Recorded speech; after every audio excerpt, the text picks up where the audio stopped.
Iran যুদ্ধই প্রমাণ করেছে কোন কোন মুসলিম দেশ ইরানের পাশে আছে আর কারা নেই। সরাসরি কোনো মুসলিম দেশ ইরানের পাশে নেই। কয়েকটি মুসলিম দেশ যুদ্ধ থামাতে তৎপর, তবে তারা ইরানের পাশে নেই। আজকের গল্প সিরিয়াকে নিয়ে। ইরান যুদ্ধ শুরু হওয়ার পর থেকে সিরিয়া নিরপেক্ষ ছিল। এবার সিরিয়া পশ্চিমাদের পক্ষ নিয়ে নিল। দেশের প্রেসিডেন্ট আহমেদ আল শারা চাইছেন ইউরোপের জ্বালানি সংকট দূর করতে। সিরিয়ার মাটির নিচে 90 সাল থেকে চাপা পড়ে আছে জ্বালানি তেলের পাইপলাইন। সেটি আবার চালু করতে চাইছেন আল শারা। চালু করে ইউরোপে জ্বালানি তেল বিক্রি করতে চান শারা। এমনিতেও ইরানের সঙ্গে সিরিয়ার বর্তমান শাসক গোষ্ঠীর সম্পর্ক সুবিধার না। সিরিয়ার সাবেক প্রেসিডেন্ট বাশার আল আসাদকে ক্ষমতা থেকে তাড়ানো হয় এই শারার নেতৃত্বেই। আসাদের সঙ্গে ইরানের সম্পর্ক বেশ ভালো ছিল। আসাদ নিজেও শিয়া, ইরানের শাসক গোষ্ঠীও শিয়া, কিন্তু আল শারা সুন্নি এবং তিনি আল কায়েদার সাবেক নেতা। ক্ষমতায় আসার আগ থেকেই পশ্চিমা বিশ্ব, বিশেষ করে আমেরিকার সঙ্গে সম্পর্ক গড়ে ওঠে তার। গত বছর সৌদি আরবে ডোনাল্ড ট্রাম্পের সঙ্গে আল শারা দেখাও করেন। বিশ্লেষকরা বলছেন আল শারা চাইছেন সিরিয়ার বর্তমান ভেঙে পড়া অর্থনীতিকে চাঙ্গা করতে। তাছাড়া পশ্চিমা বিশ্বের সঙ্গেও তিনি খাতির রাখতে চান। আল শারা এটাও চান গোটা বিশ্বে তার ও সিরিয়ার একটা গ্রহণযোগ্যতা তৈরি হোক। এখন কথা হলো, আল শারা বেশ ভালোভাবে জানেন ইউরোপের শিল্প ও অর্থনীতি অন্যদের কাছ থেকে কিনে আনা জ্বালানির উপর নির্ভর এবং সিরিয়া যুদ্ধ পরবর্তী অর্থনীতি পুনর্গঠনের জন্য জ্বালানি খাতে বিনিয়োগ প্রয়োজন। আল শারা চাইছেন ভূমধ্য সাগর হয়ে ইউরোপে মধ্যপ্রাচ্যে জ্বালানি সাপ্লাইয়ের দায়িত্ব নিতে। এমনিতেই হরমুজ প্রণালী দিয়ে জ্বালানিবাহী জাহাজ চলাচল প্রায় অচল। এতে সারা বিশ্ব জ্বালানি সংকটে ভুগছে।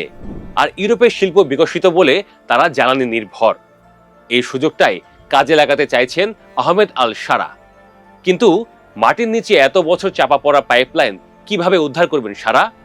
এরই মধ্যে তিনি আন্তর্জাতিকভাবে প্রস্তাব দিয়েছেন পাইপলাইন আবারও চালু করার। বিশ্লেষকরা বলছেন শারা আশা করছেন পাইপলাইন চালু হতে পারে, কারণ তার প্রস্তাবে জার্মানি আগ্রহ দেখাচ্ছে। আমেরিকা বলছে জ্বালানি সংকট দূর করতে সিরিয়া দারুণ ভূমিকা রাখতে পারে। আর পশ্চিমা বিশ্ব আগ্রহী মানেই মধ্যপ্রাচ্যে পশ্চিমা ঘেঁষা দেশগুলো তৎপর হতে পারে। শারা যে পাইপলাইন চালু করতে চান সেটার অবস্থান সৌদি আরব থেকে সিরিয়া হয়ে ভূমধ্য সাগরের তীর পর্যন্ত। এটি দিয়ে জ্বালানি তেল সরবরাহ করার প্ল্যান করছেন শারা। এই পাইপলাইন দিয়ে 1950 সাল থেকে 1990 সাল পর্যন্ত সৌদি আরব থেকে সিরিয়া হয়ে ইউরোপে জ্বালানি তেল সরবরাহ করা হতো। পাইপলাইনের দৈর্ঘ্য ছিল 1648 কিলোমিটার। 90 সালের পর তেলের পাইপলাইনের জনপ্রিয়তা কমে যাওয়ায় ইরানের বন্ধু রাশিয়ার কাছ থেকে প্রাকৃতিক গ্যাস কিনত ইউরোপ। কিন্তু ইউক্রেন যুদ্ধের কারণে গ্যাস সাপ্লাই বন্ধ করে ইরানের বন্ধু রাশিয়া। গণমাধ্যমগুলোর তথ্য অনুযায়ী এতে ইউরোপের প্রায় 1 ট্রিলিয়ন ইউরোর ক্ষতি হয়। পশ্চিমে হেলে পড়ার শারা এখন এই সুযোগটাই কাজে লাগাতে চাইছেন। আরও উদ্যোগ আছে শারার। কাতার থেকে পাইপলাইন দিয়ে তুরস্ক হয়ে ইউরোপে গ্যাস সরবরাহ করতে চান তিনি। কাহিনী শেষ নেই, ইরাক থেকেও পাইপলাইনের মাধ্যমে ইউরোপে জ্বালানি সরবরাহ চাঙ্গা করতে চান আল শারা। অর্থাৎ সোজা হিসাব, কূটনীতিতে নিজের স্বার্থই বড় কথা, ধর্ম এখানে গুরুত্বপূর্ণ না।